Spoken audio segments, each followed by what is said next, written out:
হরে কৃষ্ণা, জয় জগন্নাথ বন্ধুরা। আশা করছি তোমরা সবাই খুব ভালো আছো।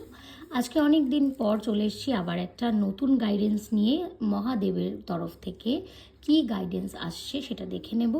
যাদের সাথে ভিডিওটা রেজোনেট করছে তারা অবশ্যই কমেন্টস করবে ওম নমঃ শিবায়। এখানে দেখা যাচ্ছে যে আপনারা যারা যারা এখন ভিডিওটা দেখছেন তাদের লাইফে একটা পরিবর্তন এসছে। আপনার লাইফে এখন এমন একটা স্টেজ চলছে যে আপনার মনে হচ্ছে যে আপনার জীবনের প্রত্যেকটা ফেজ, প্রত্যেকটা অধ্যায় খুব তাড়াতাড়ি বদলে যাচ্ছে।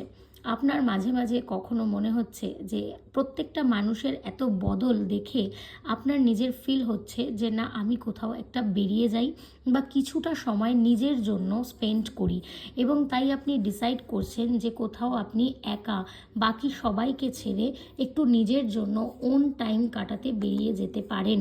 এরকম একটা কন্ডিশনের মধ্যে আছেন, তার কারণ আপনি নিজের চোখের সামনে দেখেছেন যে আপনার কাছের মানুষগুলোই ক্রমশ বদলে গেছে এবং তারা একের পর এক আপনার দিকে তরোয়ারি ছুড়ে দিয়েছে, আপনাকে নানা দিক থেকে ক্ষতিগ্রস্ত করতে চেয়েছে। আর নিজের কাছের মানুষের এরকম বদল আপনি কিছুতেই সহ্য করতে পারেননি। এই সময় আপনার মাথায় এই চিন্তাই আসছে যে একটু কিছুটা নিজের জন্য টাইম কাটিয়ে আসুন।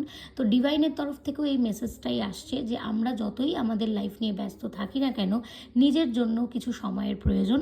তাই ডিভাইন আপনাকে নির্দেশ দিচ্ছে যে যদি আপনার মনে হয় যে এই সময়টা আপনি ভীষণই ডিপ্রেশনে আছেন, একটু চিন্তায় আছেন, আপনি কিছুই ভালো কাজ নতুন করে শুরু করে উঠতে পারছেন না, তাহলে অবশ্যই আপনি ব্রেক নিন। একটা ব্রেক নিয়ে আপনি নিজের জন্য কিছুটা সময় কাটিয়ে আসুন। তাতে কিন্তু সামনের দিনগুলো আপনার জন্য অনেক বেশি স্মুথ হবে এবং নতুন নতুন আইডিয়া নিয়ে নতুনভাবে আপনি জীবনকে চিনতে থাকবেন।